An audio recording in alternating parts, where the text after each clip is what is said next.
Steph. Awesome. Well, you guys recently premiered your debut album on December 3rd of last year, 2009. What's the response been like so far? So far, so good. We've managed to get it up digitally on iTunes, worldwide distribution online and stuff. And things are going pretty well. We sell the CD through Playdead Cult online, and things are starting to roll. So reception seems pretty good. Awesome. Yeah. Now, you were just showing me the music video you guys were working on. Any interesting stories from the set of that?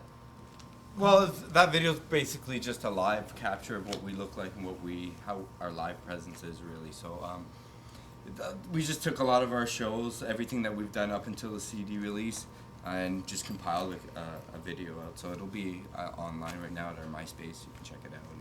Awesome. Yeah. All right. Cool. You were just saying something about a dog chasing the car. Or something? Yeah. When we were doing a photo shoot with the hearse. Okay.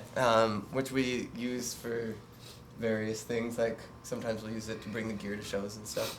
But we did a photo shoot out by the train tracks, and the dog was actually chasing the hearse around while we were like doing donuts with it and fishtailing it. And like, so it was a little nerve-wracking.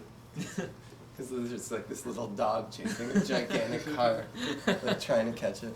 We'll probably put together like some loop reels, like bloopers, put it up on YouTube or something once it's done. Cool. Well, since the release of the new album, have you guys been writing at all, or is there murmurs of a new album coming out? Well, we have a bunch of stuff that we actually didn't put on the album. Okay. So it's just a matter of getting time to get around to it. We've been so like focused on doing promo for the album, kind of trying to secure distribution channels and shit like that.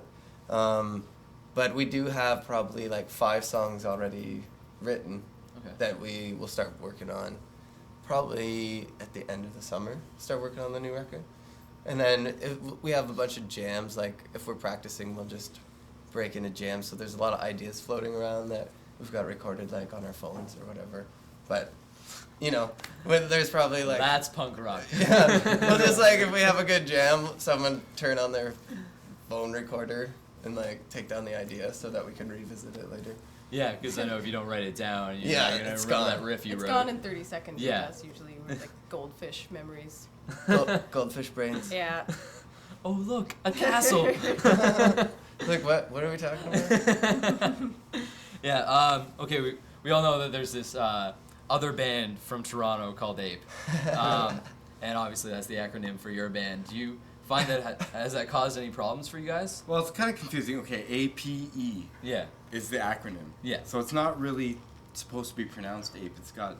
So it's 2 totally separate names. Yeah. So it's confusing when you read it. A lot of people pronounce it APE and they'll say it APE. It's never intended to really be APE. It's just kind of A.P.E. Yeah, we know it spells APE, but it's not really. It's for a primitive evolution. Yeah. So I mean, that's where it's kind of, you know, iffy on the band name. We had no idea that, you know, they even were around before it happened. So I mean, the album was being released and stuff like that. So I mean, Yeah.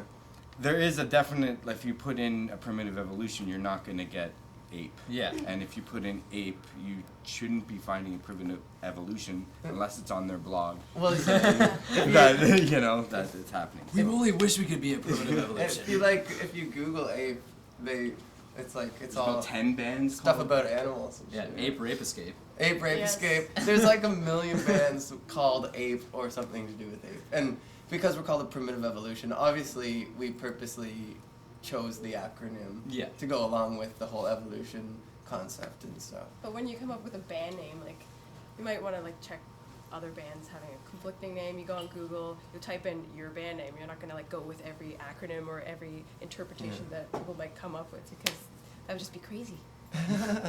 So it's just a brand thing. We don't see it causing any problems.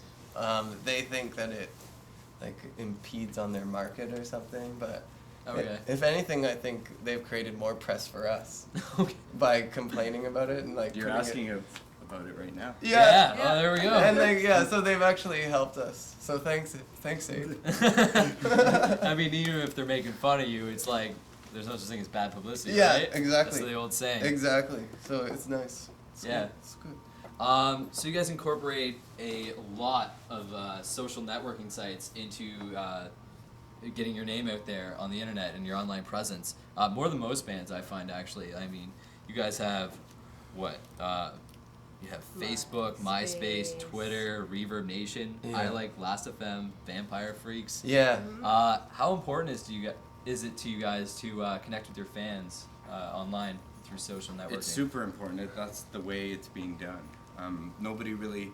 I mean, we went out and we did a lot of postering from Canadian Music Week, and it's almost a dying breed out there. I mean, there's not a lot of real paper press or anything like that. It's all online flyering.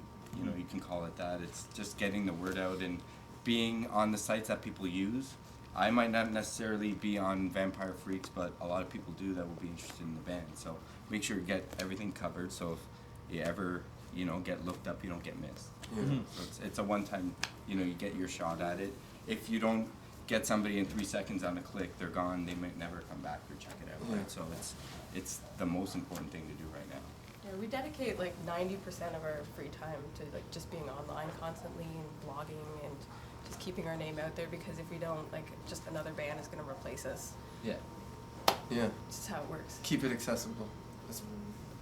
It's really fun too, because we have a lot of different things that we do, and we can open up a little channel and a window into what we do. I mean, there's Playdead, everything that goes around the business side of running Playdead, and we do special events. We do like